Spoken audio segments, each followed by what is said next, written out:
All right guys, we have something very special for you today. Behind this door is access to some of the most rare coral in the world. And because of my relationship with Chris Meckley, the owner of Aci Aquaculture, we have exclusive access to view his entire facility alongside of Chris himself. And stay tuned, because at the end of this video, Chris is going to show us a coral that may yet have never been seen by the public eye. Let's go.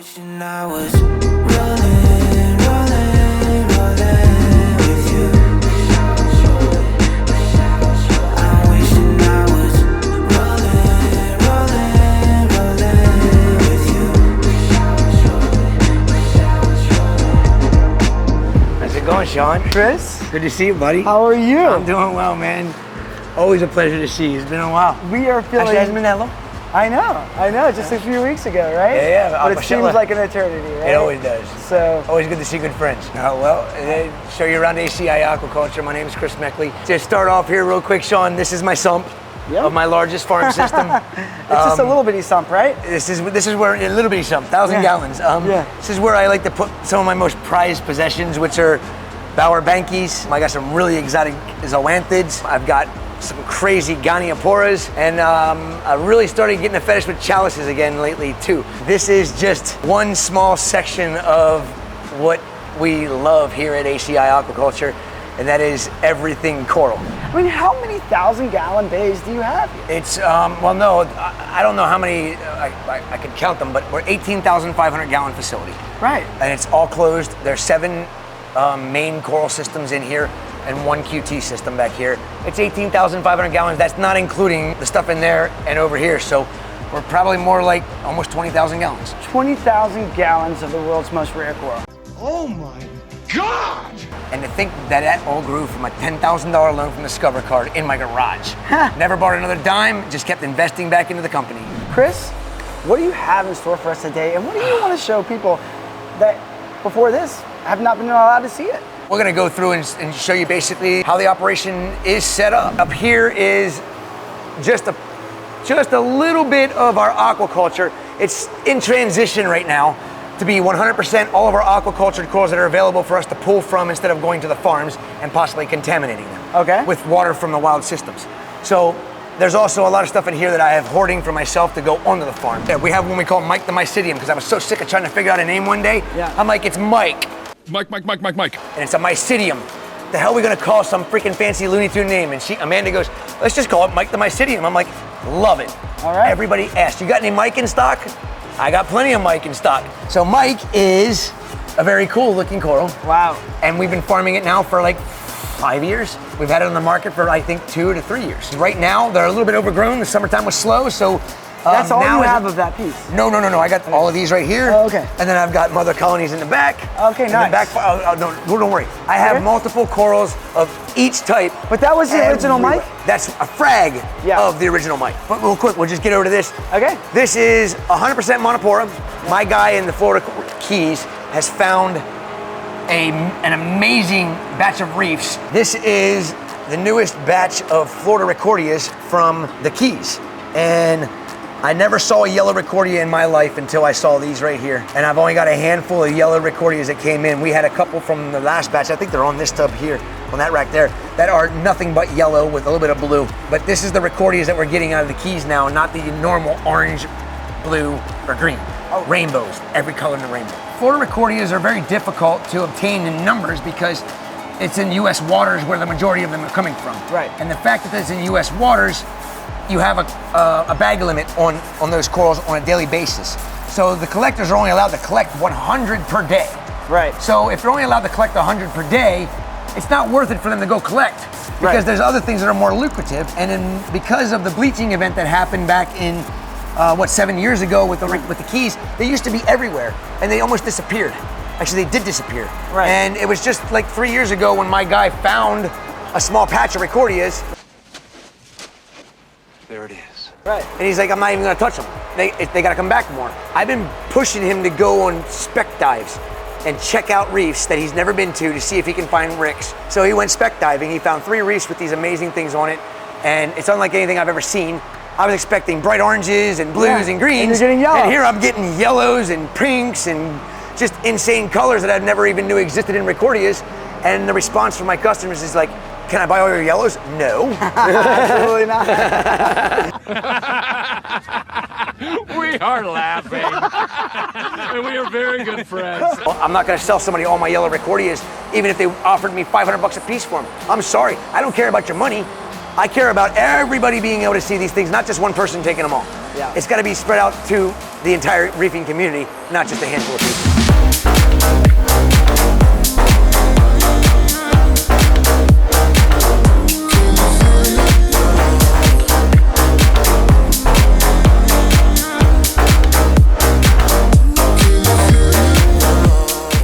Well, show us more what you got going on here, Chris. Right down through here, this is what funds all the rest of the business. Okay. This is wild coral system number 2. Yeah. This is supposed to be a pack out table, but my Addiction's got corals in it. Right. For sale. This is part of my Euphilia section of wild imported corals. Right. Then we've got some Phobites. We keep our Lobos over there. Our Indonesian elegants are over on that corner. Over here, this has always been my Acanthophilia, Cinerina, and Trachophilia section of my wild coral system. Now these guys, at one time, maybe 10 years ago, were easier to find for just a minute. And then lately they've gotten so much more expensive. Well, that's because when the Indo coral ban went into effect, the people that had Acanthophilias in their possession jacked the price through the roof. So when Indonesian corals came back in, the fishermen were collecting them, and they were banking on the fact that nobody's seen Acanthophilias in 2 years. And we were selling every one we could get in at these crazy, stupid prices. It's just skyrocketed It's out of nowhere. mind-blowing to me. Yeah. I've got corals that we were selling wholesale for $1,500 that before the Indonesian coral ban, it would have been a $200 wholesale coral. All right, you guys are all keeping up with this, right? You know what every coral that is in each bay, because at the end of this video, we're not only going to show you that super rare coral, but we're also going to have a quiz. So here we go. So back here, this is the most embarrassing part of my farm for me right now, because this is the farm system that got hit hard by Ian. I changed the water flow in this system, and I didn't think about it when I had my return pumps on. And with all the return line going across the bottom, as you can see, there's a lot of gaps up here on the top rack.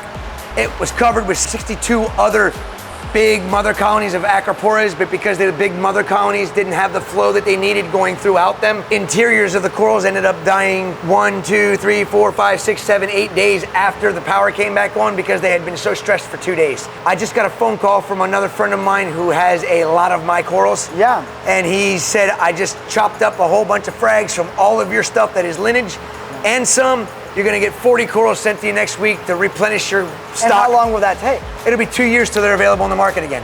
We can't get insurance for our corals because no insurance company understands what corals are. So all of this livestock in here is not insured at all, and nobody will write me a policy.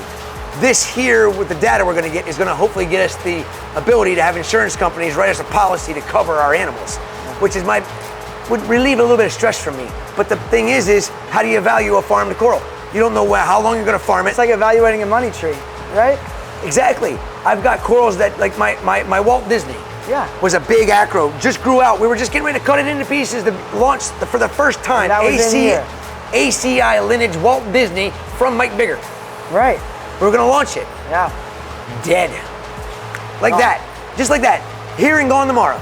And that took me 4 years to get that colony that big because it was a nemesis. I couldn't get it to grow. Yeah. So all the time and all the effort I put into growing that colony out is gone. Some would say this to you. Some would say, okay, the value of that coral, you take the piece of the coral and you realize how many of those pieces that you could do, multiply it, and then you can have your today value. But then other businesses would say, you need to look at a 3-year, maybe a 5-year return on this, and you're probably gonna be between 3 and 5. She told me to go to a 10-year. Niet. A 10-year. She said that's going big. Yeah. If they give you the 3 or the 5 or less, it's still better than nothing. Right. At least they understand what you're doing and the process it takes by explaining how long it takes to grow an Acropora Just from a give them all fragment the this big information, right? And to a so- colony. Yeah. Well, look at this. This is the Jake Adams. I'm talking about my buddy Jake. Yes. Our buddy Jake. I know. This is the Jake Adams Toxic Acropora Florida. I got this from Jake as a frag, I don't know, 2 years ago. And I launched it, and now I've got 2 mother colonies of it, but I sell this thing like crazy. You know, it was given to me by Jake, and it's always gonna have Jake's name on it. That kind of stuff is invaluable. I mean, people don't care about that.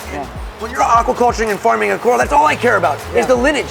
How long did it take me to get that coral from point A to farm, to sell?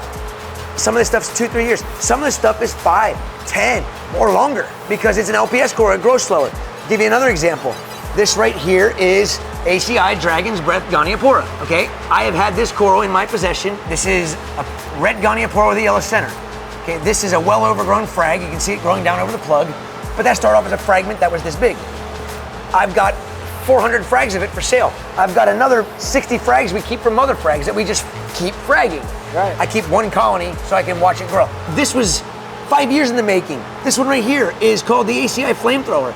I got this from a customer of mine. Yeah. When Indo got banned, he put a post up selling 3 fragments of this coral for 90 bucks retail. I said, I'll take all 3 of them. He's like, I can't give you a discount. I'm like, I don't care, I'll pay you 270 bucks. Just ship them to me. And That's he's like, when you know really? you messed up. You know what? I just sent him 1 or 3 back. I didn't even charge him for them. Sent them back to him. Say, here you go, these are the original 3 frags that I got from you. Yeah. And he's like, well, how many you got for sale? I'm like, oh, like 400. He's like, what? I gave that to you in February of 2019, and you've got 400 frags to sell. I'm like, we farm corals, buddy. Hey, if I post a coral for sale and Chris Meckley from ACI calls me to buy it, I'm gonna be like, wait a minute. Wait a minute. What do I got here? Yeah. Let's show us quickly. Let's go show them the what we first have. time ever to the public. Okay. This is a coral that I honestly had no idea I even had, because my Euphilia farm was depressing me for so long. Yeah. Until we learned how to fix the problem with oxalic acid. And when we fixed the problem, I really started paying attention to my farm more, and I really started to just be like, what is all of these colors? What are all these species? I've never seen this before. All right, guys, we're going to see the super, well, what would you call this? What would you call this? This is called the rarity. ACI Prince of Darkness. This the is- rarity of it, it's black. Right. I mean, who sees a black Euphilia? I've never seen one in my entire life. I've been doing And this right for over there 20 years. is the Prince of Darkness. It is probably one of my favorite of all corals of all time, because I've always loved Euphilias, and to have one that we put over here that was kind of a little bit of green and purple mixed in with it, and then all the green go away and then just turn black. And then you got this one here that is also, I don't know if anybody else has it other than the few customers that I've sold a couple of fragments to, so I had it outside of the farm. But that one there is like a rainbow of colors, and I don't even know what to call it. It was sent to me by one of my suppliers because he thought it was super unique. And when we frag all of these down, we're gonna do cross sections, send them to Gene at Reef Labs to do a scanning electron microscope view of them, so that we can actually count the septas, count every detail, and see if it really truly is Euphilia para-ancora, or if it is a whole new species known to science. And if it's a whole new species known to science, I've got the perfect name for it, and I got the perfect name for any other one that's a perfect, that's a new to science. That's what we want to do. We want to excel what is known about these corals, because there's not enough known, there's not enough studies being done. And the fact that we're farming this stuff and we see the unique differences between so-called para-ancoras, and there's 9 of them in here that look completely different than what a true ancora is. I want to know, and when I find out, I'll make sure you're one of the first people to know, Sean. All right, guys. Well, Chris, I want to thank you so much for bringing us in here today. Pleasure. I cannot believe not only did you share the unveiling of, what are you calling it? Prince of Darkness. The Prince of Darkness. Hammer coral. Hammer coral. So it's like, 'cause we don't know if it's exactly what it is. We don't, Yeah. but I'm calling it what it was sent to me as As a hammer but I coral. think it is a different species. Right. And I will know more, and who knows how long it takes for science to actually determine whether it's a different species or not. We're gonna at least do the scanning electron microscope view of it, so we can say we know it's a different species. And when will you know that? After I frag it and I send Gene the cross section that he can run through the scanning electron microscope that he's got in his lab. So this is a few days. It could be a couple of days, could be a couple of weeks, all depends on if I get it done. I want to get it done. I've been wanting to do it for like 3 months, but I haven't been able to. All right, well, Just don't have let the time. that coral leave your site until you know. I want to highlight that he did promise me some, so I thank you so got much. it. And guys, I hope you enjoyed your tour of ACI Aquaculture. Chris, I want to thank you for letting us in. You're welcome. And unveiling one of the coolest coral for us. Guys, if you want to see more videos like this, remember to like and subscribe Fritz Aquatics, and definitely just go straight to the source and go check out Chris at ACI Aquaculture. What's your website, Chris? It's aciaquaculture.com. Anybody can view it, but only dealers can actually log in and get pricing. So if you want to go in and just check out the amazing selection of beautiful corals we have, just go on the website and check it out. Check out Facebook, check out Instagram. We got posts up every single week. So you can check out what he's got, but you got to find it where he tells you to go. Thank you, Chris. Thank you. Until next time, guys, snailed it.